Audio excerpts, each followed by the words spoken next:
Hello friends. तो कैसे हैं आप लोग। तो फ्रेंड्स आज मैं आपको घटना चक्र का बायोलॉजी कराने वाला हूं। तो हम लोग आज जीव विज्ञान को देखने वाले हैं यहाँ पर। और चलिए मैं आज आपको जो है बायोलॉजी का क्वेश्चन यहाँ पर करा देता हूँ घटना चक्र का। तो भाई हमारा फर्स्ट क्वेश्चन है, थायराइड ग्रंथि की खराबी किसकी कमी के कारण होता है। तो थायराइड ग्रंथि जो होता है उसका खराबी किसकी कमी के कारण होता है, विटामिन ए, कैल्शियम या आयोडीन। तो भाई इसके करेक्ट आंसर जो है आयोडीन की कमी के कारण जो है थायराइड जो हमारा ग्लैंड होता है वो खराब होता है। अब देखो ग्लैंड के बारे में मैं यहाँ आपसे कुछ डिस्कस कर देता हूँ। तो ग्लैंड दो टाइप के होते हैं, एक तो एंडोक्राइन ग्लैंड होते हैं, एंडोक्राइन, और एक होते हैं एक्सोक्राइन ग्लैंड। तो ग्लैंड दो टाइप के होते हैं, एक एंडोक्राइन ग्लैंड और एक एक्सोक्राइन ग्लैंड होते हैं। ठीक है। जैसे एंडोक्राइन ग्लैंड में क्या होता है, तो भाई इसमें जो डक्ट होते हैं वो डक्ट जो होते हैं वो अब्सेंट होते हैं, डक्ट इसमें नहीं होता है, मतलब कि डक्टलेस ग्लैंड है आपका एंडोक्राइन ग्लैंड। एंड अगर एक्सोक्राइन का बात किया जाए तो इसमें जो होता है डक्ट प्रेजेंट होता है। इसमें डक्ट क्या होगा, तो डक्ट जो होता है भाई वो प्रेजेंट होता है आपके एक्सोक्राइन ग्लैंड में। अब एंडोक्राइन ग्लैंड आखिर क्या रिलीज करता है, तो ये हार्मोन को रिलीज करता है। आपका एंडोक्राइन ग्लैंड क्या रिलीज करता है, तो हार्मोन। और अगर एक्सोक्राइन की बात करी जाए तो ये जो है आपका एंजाइम रिलीज करता है। एक्सोक्राइन ग्लैंड जो है आपका एंजाइम को रिलीज करता है।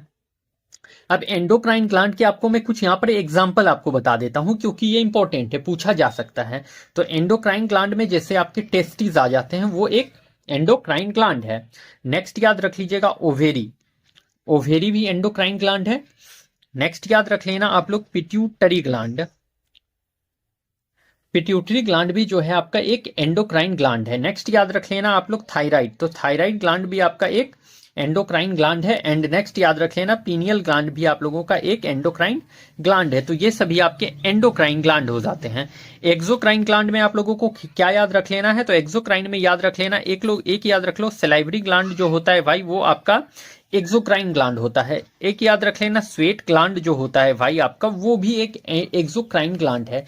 अगर आपसे पूछ ले कि लैक्रिमल ग्लैंड जो आंसू की ग्रंथि होती है वो कौन सा ग्लैंड है, तो वो भी एक्सोक्राइन ग्लैंड है।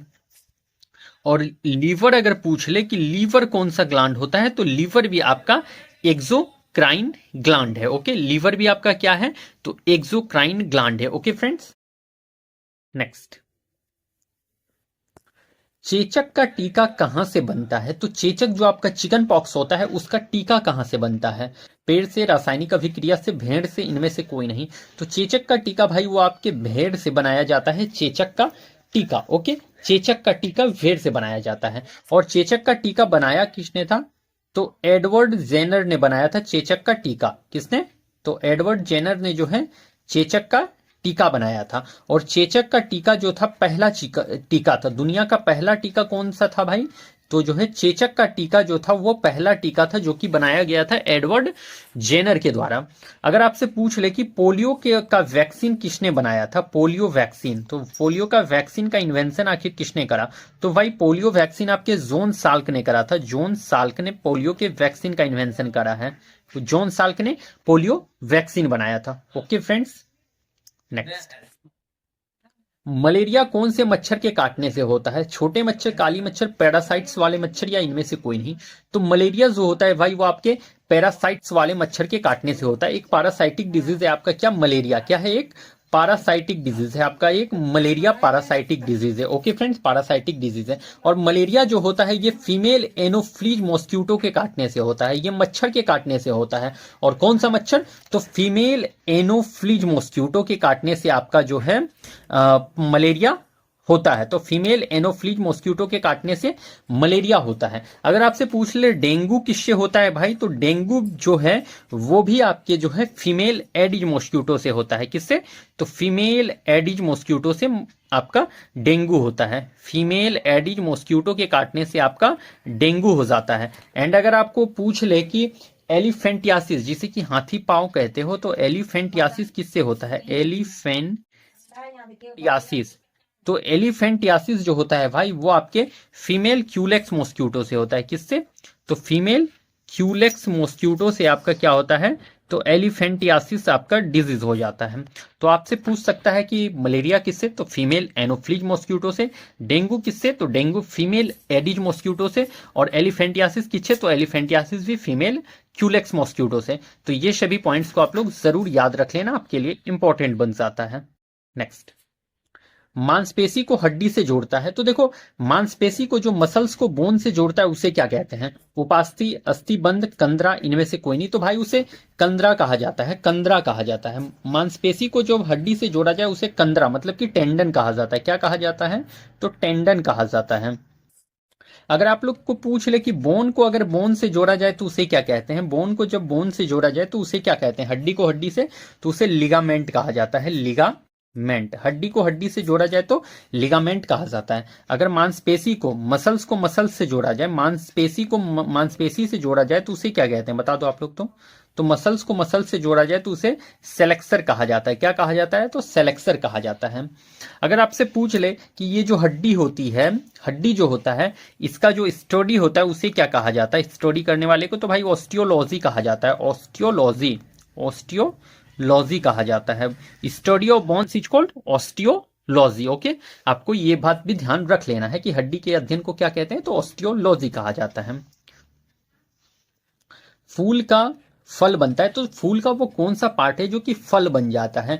तो पंखुड़ी, अंडाशय, अपरा, इनमें से कोई नहीं। तो फूल का जो भाई अंडाशय होता है, ओवेरी जो होता है, ओवेरी, वही जो है आपका फल बन जाता है। तो फूल का ओवेरी आपका फल बनता है। इस बात को ध्यान में जरूर रख लेना आप लोग। तो फूल का ओवेरी जो है वो फल बनता है।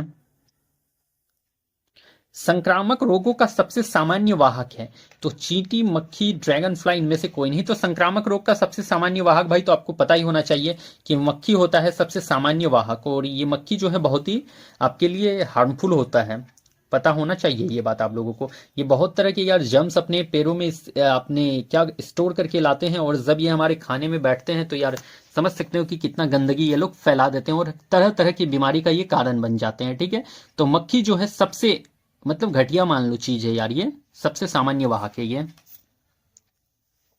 विटामिन ए का सबसे अच्छा स्रोत है, तो विटामिन ए अगर पूछ ले तो विटामिन ए का जो केमिकल नेम है पहले यही याद रख लो। तो विटामिन ए का chemical name retinol. Vitamin A का रासायनिक नाम रेटिनॉल। और विटामिन ए की कमी से होने वाला डिजीज जो हो जाता है वो जीरोफ्थैल्मिया, जीरोफ्थैल्मिया एंड नाइट ब्लाइंडनेस। ओके, जीरोफ्थैल्मिया, थैल्मिया, और एक याद रख लीजिएगा नाइट ब्लाइंडनेस। तो विटामिन ए की कमी से होने वाला कौन कौन सा डिजीज है? तो जीरोफ्थैल्मिया एंड नाइट ब्लाइंडनेस, जिसे रतुंधी कहते हो। ठीक है, तो नाइट ब्लाइंडनेस। और इसका सबसे अच्छा स्रोत कौन सा है? तो ये देख लो, गाजर जो हो जाता है इसका सबसे अच्छा स्रोत है विटामिन ए का। अगर आपसे यहां पर मैं कुछ विटामिन के नेम डिस्कस कर देता हूं, केमिकल नेम को यहां मैं डिस्कस कर लेता हूं, इंपॉर्टेंट है आपके लिए ये। ठीक है, तो मैं कुछ केमिकल नेम को यहां पर आपसे डिस्कस कर लेता हूं अभी। अगर आपसे पूछ ले कि विटामिन बी1 का रासायनिक नाम क्या है, तो भाई इसका नाम है थाइमिन। क्या है? तो थाइमिन इसका रासायनिक नाम है। विटामिन ए का बी1 का रासायनिक नाम थाइमिन। और इसकी कमी से कौन सा डिजीज? तो बेरी बेरी नाम का डिजीज होता है, बेरी बेरी। विटामिन बी1 का रासायनिक नाम थाइमिन और इसकी कमी से बेरी बेरी। अगर विटामिन बी2 की बात करी जाए तो बी2 से हो जाता है आपका राइबोफ्लेविन। क्या होता है? राइबोफ्लेविन। विटामिन बी2 का रासायनिक नाम तो राइबोफ्लेविन। अगर आपसे पूछ ले विटामिन के का रासायनिक नाम क्या होता है, तो फाइलोक्विनोन, फाइलोक्विनोन, क्विनोन। विटामिन के का रासायनिक नाम फाइलोक्विनोन। इसमें क्या होता है? ब्लड का जो होता है भाई वो थक्का नहीं बनता है, रक्त का थक्का नहीं बनने देता है। ठीक है, अगर आपसे पूछ ले विटामिन ई का रासायनिक नाम क्या है, तो टोकोफेरोल, टोकोफेरोल, फेरोल। और ये अगर विटामिन ई की कमी हो जाए तो आपके जो होते हैं वो स्टेरिलिटी हो जाता है उन्हें। ठीक है, स्टेरिलिटी का शिकार हो सकते हैं उन्हें, जो है बांझपन का शिकार होना, नर बाध्यता जिसे कह सकते हो, तो उसका शिकार होना पड़ सकता है। तो विटामिन ई की कमी से स्टेरिलिटी देखने को मिल सकती है आपके मेल्स में। ओके, हमारे शरीर के तापमान को नियंत्रित करने के लिए सबसे अधिक सक्रिय रूप से कार्य करता है। तो हमारे शरीर के टेम्परेचर को जो कंट्रोल करता है वो त्वचा करता है मेरे भाई। क्या करता है? तो त्वचा। क्लोरोफिल सूर्य के प्रकाश के तरंगधरी को अवशोषित करता है। तो क्लोरोफिल जो है लाल और नीला, लाल और नीला जो होता है सूर्य का प्रकाश, उसको जो है अवशोषित करता है। इसको दिमाग में आप लोग सेट रख लेना। खमीर का उपयोग किसके उत्पादन में किया जाता है? तो पूछा है खमीर, जो ईस्ट होते हैं भाई, ईस्ट का जो है यूज ये किसके उत्पादन में किया जाता है? तो चीनी, हाइड्रोक्लोरिक अम्ल, शराब, इनमें से कोई नहीं। तो ईस्ट का जो प्रयोग किया जाता है वो शराब बनाने में करा जाता है। शराब बनाने में जो है आपका खमीर ईस्ट का प्रयोग किया जाता है। अगर आपसे ब्रेड का भी पूछ ले तो ब्रेड का भी यूज जो है, ये ब्रेड बनाने में भी जो है आपका ईस्ट का यूज करा जाता है। ब्रेड बनाने में भी ईस्ट का यूज करा जाता है, इसको ध्यान में जरूर रखिएगा। सक्शन फोर्स के कारण पैरों में पानी बहुत ऊंचाई तक पहुंच जाता है, इसका कारण है। तो सक्शन फोर्स के कारण क्या होता है भाई, पैरों में जो होता है पानी बहुत ऊंचाई तक पहुंच जाता है, इसका क्या कारण है? वाष्पीकरण, अवशोषण, वाष्पोसर्जन, इनमें से कोई नहीं। तो भाई वो वाष्पोसर्जन के कारण हो जाता है। ओके, निम्न में कौन सा क्लोरोप्लास्ट का एक लक्षण है जो उसे स्व प्रतिकृति के योग्य बनाता है? तो डीएनए और आरएनए दोनों की उपस्थिति, केवल डीएनए की उपस्थिति, केवल आरएनए की उपस्थिति, इनमें से कोई नहीं। तो भाई देखो इसमें मेन जो रीजन हो जाएगा वो डीएनए और आरएनए दोनों की उपस्थिति के कारण हो जाता है। ठीक है, और जो यहाँ पर मैं क्वेश्चन करा रहा हूँ सभी आपके घटना चक्र के क्वेश्चन है, और यहाँ पर जो मैं क्वेश्चन लेकर आया हूँ ये सभी आपके टीआरई 1, 2, 3 में पूछे गए अप्रोक्स क्वेश्चन है। टीआरई 1, 2, 3 में जो 1 से लेकर के 12 तक जो भी क्वेश्चन पूछा गया है अप्रोक्स वही सब क्वेश्चन यहाँ पर मैं लेकर आया हुआ हूँ। तो टीआरई 1, 2, 3 बेस्ट पेपर है ये वाला, और 1 से 12 तक जितने भी क्वेश्चन आपके पूछे गए थे, पीआरटी से लेकर के आपके 12 तक में जितने भी क्वेश्चन आते हैं सभी लेवल के क्वेश्चन यहाँ पर मैं आपके लिए लेकर आया हूँ, और वही सब क्वेश्चन अप्रोक्स यहाँ पर है। वह जानवर जो मुख्यतः मांस खाता है, तो भाई मांस अगर पूछ ले, ओमनीवोर, कार्निवोर, हार्बीवोर, इनमें से कोई नहीं। तो मांस जो खाता है वो कार्निवोर्स खाते हैं भाई, कार्निवोर्स। हार्बीवोर्स तो आपके पेड़ पौधे को खाते हैं, क्या कहते खाते हैं, तो ये पेड़ पौधे को खाते हैं। और ओमनीवोर क्या होते हैं, जो कार्निवोर और हार्बीवोर दोनों हो वही ओमनीवोर होते हैं। ओमनीवोर क्या होते हैं, तो जो मांस भी खाएं और पेड़ पौधे को भी खाएं उसे ही ओमनीवोर कहा जाता है। यहाँ मांस पूछा था इसलिए मांस के साथ में आपको कार्निवोर में चला जाना है। लैक्टियल निम्नलिखित में किससे संबंध होता है? तो लैक्टियल जो है किससे संबंध रखता है? दूध उत्पादक? तो नहीं भाई। लैक्टिक अम्ल स्राव? तो नहीं। वसा? तो बिल्कुल वसा अवशोषण जैसे जो है आपका लैक्टियल जो है संबंध रखता है। ओके, प्रकाश संश्लेषण के अध्ययन से संबंधित वनस्पति विज्ञान की शाखा है। तो प्रकाश संश्लेषण के अध्ययन से संबंधित वनस्पति विज्ञान की शाखा पादप वर्ग की? तो नहीं। पारिस्थितिकी? नहीं। पादप कार्य की? तो भाई बिल्कुल करेक्ट, यही आपका option number C is correct. Next, trachoma रोग का संबंध है। तो भाई देखो ट्रेकोमा जो रोग होता है आपका वो किससे संबंधित है? तो फेफड़ा, कान, आंख, इनमें से कोई नहीं। तो ट्रेकोमा जो है एक टाइप का जो है आंख का ये डिजीज है। तो ट्रेकोमा जो है आंख का डिजीज है, और ये होता किससे है? तो भाई ये बैक्टीरिया से होने वाला डिजीज है। बैक्टीरिया जिसे कि जीवाणु कहते हो, तो बैक्टीरिया से होने वाला डिजीज है, और इस बैक्टीरिया का नाम है क्लेमाइडिया ट्रेकोमेटिस। क्लेमाइडिया क्लेमाइडिया, अभी मैं लिख देता हूं यहाँ पे, क्लेमाइडिया ट्रेकोमेटिस। ट्रेकोमेटिस, ठीक है। तो क्लेमाइडिया ट्रेकोमेटिस जो है इसका बैक्टीरिया से होने वाला एक डिजीज है जो कि ट्रेकोमा है, और ये आपके आई से रिलेटेड डिजीज है। ओके फ्रेंड्स, अदरक एक भूमिगत तना है, जड़ नहीं, क्यों? तो पूछा है यहाँ कि अदरक एक तना है, जड़ नहीं है, क्यों नहीं है, ऐसा क्यों है? तो देखो भाई यह खाद्य सामग्री का भंडारण करता है, तो नहीं। इसमें नोड्स और इंटर नोड्स पाए जाते हैं, यही करेक्ट होने वाला है। तो देखो यहाँ क्या पूछा है, अदरक एक तना है, जड़ नहीं। तो तना जो भी होता है उसमें नोड्स और इंटर नोड्स प्रेजेंट होते हैं, इसलिए वो तना होता है। अगर वो तना नहीं रहेगा तो उसमें नोड्स और इंटर नोड्स प्रेजेंट नहीं रहेगा। यहाँ नोड्स और इंटर नोड्स प्रेजेंट था, इसीलिए ये क्या है, एक तना है आपका अदरक। करेक्ट आंसर जो है बी होगा। जल परागित पुष्पों में परागन होते हैं। देखो जल परागित पुष्पों में परागन क्या होता है, हल्का एवं चिकना? तो नहीं। चिपचिपा? तो नहीं। सूखा? तो बिल्कुल करेक्ट है, सूखा होता है। जल परागित पुष्पों में परागन कैसा होता है, तो सूखा होता है। नेक्स्ट, कौन सी ग्रंथि अंतःस्रावी बाह्य स्रावी दोनों के रूप में कार्य करती है? तो देखो एक्सोक्राइन और इंडोक्राइन दोनों के तरह कौन सा ग्रंथि है जो काम करता है? तो देखो वो थायराइड है, एड्रीनल है, पेनक्रियाज है, नन ऑफ दीज है। तो भाई वो आपका पेनक्रियाज है, जिसे कि अग्नाशय कहते हो। यह एक अंतःस्रावी और बाह्य स्रावी दोनों के तरह काम करता है। और पेनक्रियाज को ही आपका मिक्स्ड ग्लैंड या कंपोजिट ग्लैंड भी कहा जाता है।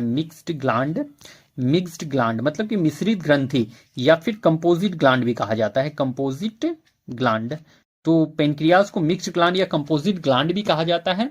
और इसका जो स्ट्रक्चर होता है भाई वो लीफ टाइप का होता है, तो लीफ जैसा पत्तियों के शेप का इसका स्ट्रक्चर होता है। पेनक्रियाज का स्ट्रक्चर कैसा, तो लीफ के जैसा होता है।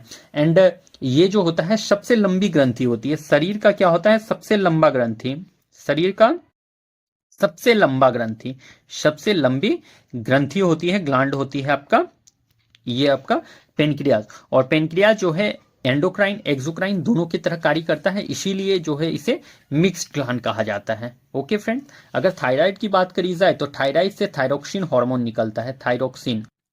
तो थायराइड से कौन सा, तो थायरोक्सिन निकलता है, इसको भी ध्यान में रख लेना है आपको। पौधे की जड़ों में मृदा से जल प्रवेश का कारक है।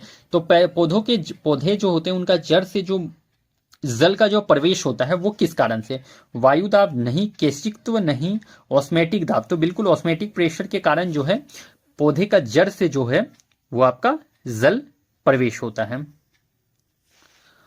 ऑर्निथोलॉजी अध्ययन है, तो भाई ऑर्निथोलॉजी अगर बात करी जाए तो पत्ती हड्डी पक्षी, तो पक्षी का अध्ययन को ऑर्निथोलॉजी कहा जाता है। ऑर्निथोलॉजी किसका अध्ययन, तो पक्षी का अध्ययन को ऑर्निथोलॉजी कहा जाता है। अगर आपसे पूछ ले कि हड्डी का अध्ययन को क्या कहा जाएगा, तो ऑस्टियोलॉजी, ऑस्टियोलॉजी, ऑस्टियोलॉजी क्या होता है, तो हड्डी का अध्ययन को ऑस्टियोलॉजी कहा जाता है। अगर आपसे पूछ ले कि बुढ़ापे का अध्ययन को क्या कहा जाता है, तो बुढ़ापे के अध्ययन को भाई तो जेरनेटोलॉजी कहा जाता है, जेरनेटोलॉजी। तो बुढ़ापे के अध्ययन को जेरनेटोलॉजी कहा जाता है। बुढ़ापे के अध्ययन को क्या कहते हैं, तो जेरनेटोलॉजी कहते हैं, इसको भी ध्यान में जरूर आप लोग रख लेंगे। मृत जीव के अपघटक हैं, तो मृत जीव के अपघटक कौन से हैं, डिकम्पोजर कौन है भाई, तो ये आपका टीआरई का पूछा गया क्वेश्चन है। तो मृत जीव के अपघटक कौन है, तो मृत जीव के अपघटक आपके जीवाणु भी हैं और कवक भी हैं, मतलब कि यहाँ पर दोनों करेक्ट आंसर होने वाला है, उपयुक्त में से एक से अधिक करेक्ट आंसर होगा। तो मृत जीव के अपघटक कौन से हैं, तो जीवाणु कवक दोनों हो जाते हैं, इसलिए उपयुक्त में से एक से अधिक के साथ आपको जाना है। शरीर की प्रतिरोधक क्षमता से जुड़ी सबसे महत्वपूर्ण कोशिका कौन सी है, तो शरीर का प्रतिरोधक क्षमता अगर बोलते तो प्रतिरोधक क्षमता से आपको हमेशा याद रख लेना है डब्ल्यूबीसी रिलेटेड है, और डब्ल्यूबीसी का ही दूसरा नाम लिम्फोसाइट भी है और ल्यूकोसाइट्स भी कहा जाता है। लिम्फोसाइट हो या ल्यूकोसाइट्स, ये डब्ल्यूबीसी का ही नेम है। तो देखो ये डब्ल्यूबीसी का ही नेम है लिम्फोसाइट, डब्ल्यूबीसी का नाम है लिम्फोसाइट्स, डब्ल्यूबीसी को लिम्फोसाइट्स भी कहा जाता है, और प्रतिरोधक क्षमता से भी यही आपका जुड़ा हुआ है। ओके, अगर आपकी बात करी जाए लिम्फोसाइट्स के बारे में, डब्ल्यूबीसी के बारे में, तो ये कलरलेस होता है। कैसा होता है, तो कलरलेस होता है, रंगहीन होता है, कलरलेस होता है। अगर इसका फॉर्मेशन का बात करा जाए तो लिम्फोसाइट कहां पर बनता है, तो बोन मेरो में बनता है आपका लिम्फोसाइट व्हाइट ब्लड सेल। अगर इससे इसकी संख्या की बात करी जाए तो 4000 से 11000 mm³ ऑफ ब्लड में होता है, ठीक है, क्यू ऑफ ब्लड। तो 4000 से 11000 आपको इसका जो है संख्या याद रख लेना है डब्ल्यूबीसी का। अगर यहां पर आरबीसी की बात हुई है तो आरबीसी का याद रख लेना, जो है इसे जो है इरिथ्रोसाइट्स भी कहा जाता है, इरिथ्रोसाइट्स। तो इरिथ्रोसाइट्स जो है आपके आरबीसी को कहा जाता है। अगर इसकी संख्या की बात करी जाए भाई, तो ये 4.5 से 5.5 मिलियन के बीच में होता है, 4.5 से 5.5 मिलियन, ठीक है। और अगर आरबीसी का बात किया जाए तो आरबीसी का फॉर्मेशन कहाँ होता है, तो बोन मेरो में फॉर्मेशन होता है। आरबीसी का फॉर्मेशन तो बोन मेरो में फॉर्मेशन, और इसका जो है आपका कितने दिन तक ये जीवित रहता है, तो लाइफ स्पेन इसका 120 दिन का है। आरबीसी का 120 दिन का लाइफ स्पेन है। ओके फ्रेंड्स, और आपसे एक क्वेश्चन ये भी पूछा जाएगा कि आरबीसी का रंग लाल क्यों होता है, तो भाई ये हेमोग्लोबिन के कारण जो है, हेमोग्लोबिन के कारण जो है आरबीसी का रंग जो है वो लाल होता है। अगर प्लेटलेट्स की बात करी जाए तो प्लेटलेट्स में देखो न्यूक्लियस नहीं होता है आपका, न्यूक्लियस जो है आपका अब्सेंट होता है, न्यूक्लियस नहीं होता है आपके प्लेटलेट्स में। प्लेटलेट्स बनता कहाँ है, तो ये भी आपके बोन मेरो में बनता है। कहाँ पर बनता है प्लेटलेट्स, तो प्लेटलेट्स भी बोन मेरो में बनता है। अगर प्लेटलेट्स की संख्या की बात करी जाए तो 1.5 से 3.5 लाख आप लोगों को याद रख लेना है प्लेटलेट्स का संख्या, कॉपी में जरूर लिख लेना। 1.5 से 3.5 लाख आपका प्लेटलेट्स का संख्या होता है। और डेंगू में जो है आपका प्लेटलेट्स काउंट जो है वो गिर जाता है। डेंगू में क्या होता है, तो प्लेटलेट्स का काउंट गिर जाता है, इसको भी ध्यान में जरूर रख लेना है। तो चलिए फिर नेक्स्ट, तो फ्रेंड्स आज का सेशन आपका यहाँ पर कंप्लीट होता है। मैंने आज आपके लिए बायोलॉजी लेकर आया था, बायोलॉजी मैंने कराया है, तो कंप्लीट सेशन आप लोग जरूर देख लेना, आप लोगों के लिए बेनिफिशियल होगा। तो चलिए फिर मैं मिलता हूँ कल किसी नेक्स्ट सेशन में। तब तक के लिए आप लोगों को thank you and best of luck. और देखो, मैंने कल आप लोगों का क्लास नहीं लिया था, सैटरडे था बट मैंने क्लास नहीं लिया था आपका, तो इसलिए आज संडे है, आज हम लोगों का क्लास नहीं होता था, बट फिर भी मैं आपके लिए क्लास लेकर आया हुआ हूँ। तो कल का जो था क्लास वो आज आपका कंप्लीट हो गया। तो चलिए फिर मैं मिलता हूँ कल किसी नेक्स्ट सेशन में। तब तक के लिए आप लोगों को thank you and best of luck.